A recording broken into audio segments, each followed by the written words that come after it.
Donc pour commencer notre projet routier, on va aller dans Covadis VRD,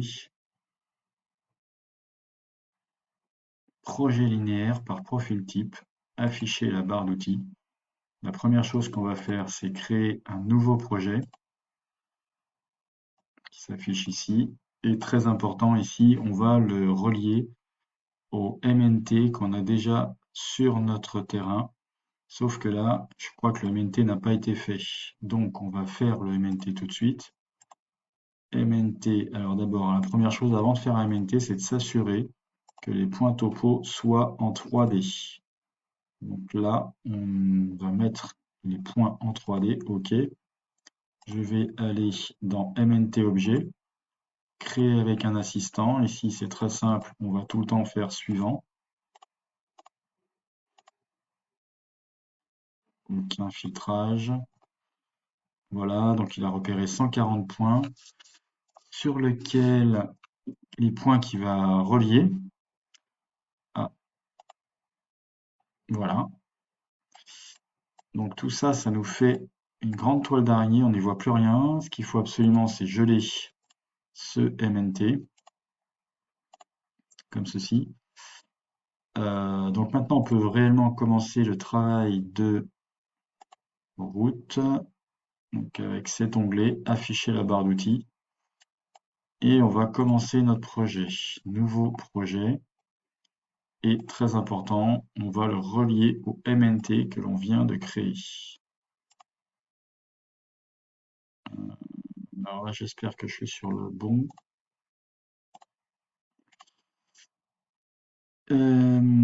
Ensuite, on va créer l'axe de cette route. Alors, il y a plusieurs modes de procédé. On va utiliser créer par point d'intersection. Donc là, on dit qu'on commence au point 0. Ce qui est important ici, c'est que on va déterminer le rayon de chaque virage. Ici, j'avais choisi 50 mètres. Alors le principe ici, c'est surtout de ne pas s'accrocher comme je le fais là sur des points existants en 3D, sinon ça va être le bazar. On va partir par exemple ici, si on veut passer dans cette parcelle. Donc on a bien des arcs de cercle de 120 mètres qui se créent. Là je fais entrer, voilà. Donc j'ai fini l'axe de ma route avec des raccordements circulaires. Maintenant, je vais créer les tabulations. Alors les tabulations, qu'est-ce que c'est? C'est des endroits où on va couper la route, comme si on coupait un gâteau, pour voir comment ça se passe en altimétrie. Donc là, j'ai choisi de couper la route tous les 20 mètres. On va faire une tabulation tous les 20 mètres. Voilà, les traits sont apparus ici. Si je zoome beaucoup, là j'ai le profil en travers numéro 2. Là, profil en travers numéro 3. Maintenant, je vais dessiner mon profil en long. J'ai plus qu'à cliquer sur dessin du profil en long. On peut choisir, déterminer une échelle en horizontale et verticale comme on le souhaite. Ici, voilà, j'ai le profil en long du terrain naturel. Alors je ne sais pas pourquoi à partir de ce moment-là, ça clignote de partout. Je vais créer maintenant mon projet, les pentes et les descentes de mon projet. Alors en général, on est obligé de partir du terrain naturel au début et à la fin. Alors je fais un projet un peu farfelu comme ça. C'est un peu farfelu parce que ça s'éloigne beaucoup du terrain naturel, ce qui va créer ici beaucoup de déblais, ici beaucoup de... Non, pardon, de déblais ici. Il va falloir enlever de la terre si la route se creuse. Et ici, rajouter du remblai. Alors, on ne peut pas faire une route avec des arêtes comme ça. Ici, il va falloir que je fasse des raccordements paraboliques.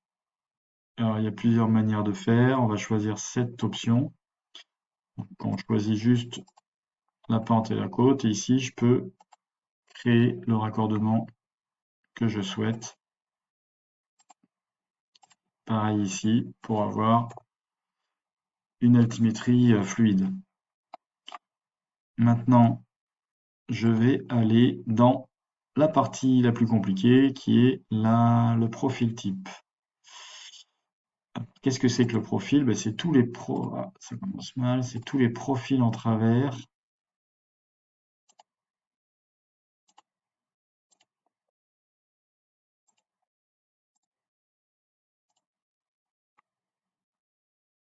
Petit bug. Alors, je sais pas pourquoi il voulait pas. En fait, le truc, c'est que j'ai déjà créé un profil tout à l'heure. On va recommencer de zéro. Voilà. En fait, on va lui dessiner à quoi ressemble la route quand on la coupe comme un gâteau.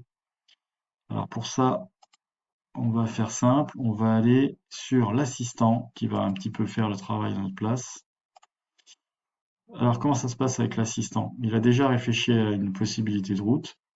Étape de l'assistant. Donc on veut pas de terre-plein central. On veut un caniveau de chaque côté. On va pas faire de bordure. On va faire quelque chose de simple. Les trottoirs, on va pas spécifier. Il faut des talus, absolument. Alors là, ce que je viens de cocher, c'est pour les lignes qui vont relier le terrain naturel. Par exemple, si la route, comme ici, est sous le terrain naturel, ça va relier le terrain existant. Soit c'est du déblai, soit c'est du remblai. Donc je vais pas cocher ça, c'est juste pour plus de simplicité. Propriété géométrique de la chaussée. Eh ben, on va faire une chaussée de 3 mètres de large avec une pente, un dévers de 2,50 mètres. Ce qui s'appelle une chaussée en toit. On va avoir deux pentes de chaque côté de la route.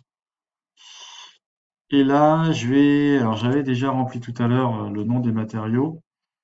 La première couche de notre route qui va être ici, là, elle est un peu fine, elle fait 5 cm. Je peux changer si je veux. Si, par exemple, je vais mettre 4 cm, mais 5 ça peut être bien. Dessous, on va choisir du grave bitume. Donc on a une liste déroulante, on va choisir GB2 de 15 cm d'épaisseur. Et en dessous encore, on a 20 cm de grave concassé. Donc ça c'est juste un tableau à remplir. Là je vais faire suivant. Et alors là il me demande ici la jonction entre la route et le trottoir, qu'est-ce que je mets? Donc à gauche, dans la liste déroulante, on va choisir le trottoir absolument classique qui est le T2. Et de l'autre côté le caniveau ultra classique aussi qui est le CS2. Donc on les voit ici, mais je pourrais changer si je voulais contre autre chose. Je reviens en CS2. Là, on va pas faire de couches. Normalement, il faudrait en faire, mais c'est juste pour plus de simplicité pour l'exemple. Propriété géométrique du trottoir, petite pente de 1%. Donc l'eau va couler ici dans le trottoir et la route, pareil, tout va se retrouver ici, le fil d'eau étant à cet endroit. Maintenant, je vais faire terminer. Alors, il y a des petits bugs, j'ai pas trop regardé en détail, mais ça devrait le faire. Je vais lui donner n'importe quel nom. Coucou. Voilà, donc il a gardé en mémoire la chaussée que je viens de dessiner. Je l'enregistre. Et maintenant, je vais appliquer ce profil que je viens de dessiner sur tous mes profils en travers là, que j'avais auparavant. Voilà, coucou.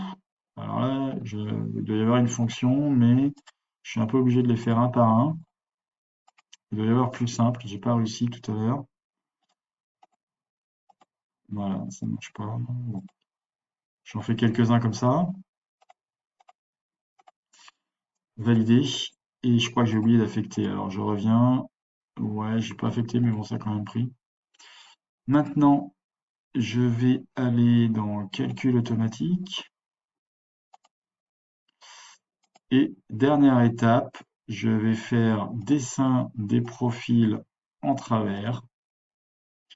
Pareil, comme le profil en long, on peut choisir les échelles. Là, on va voir ce que ça va donner. Au petit bonheur la chance.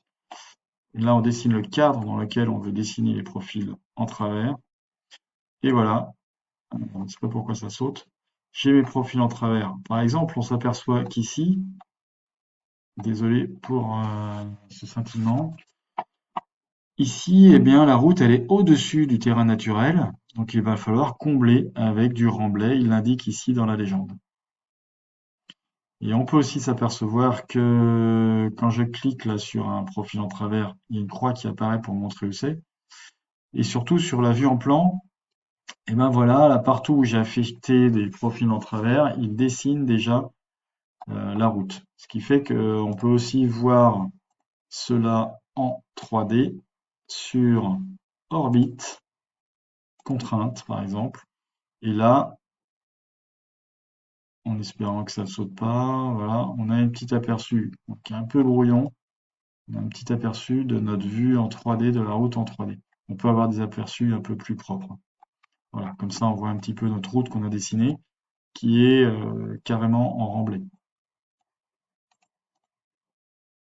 Je vais revenir sur la vue classique. Voilà pour un profil de route, un projet routier complet.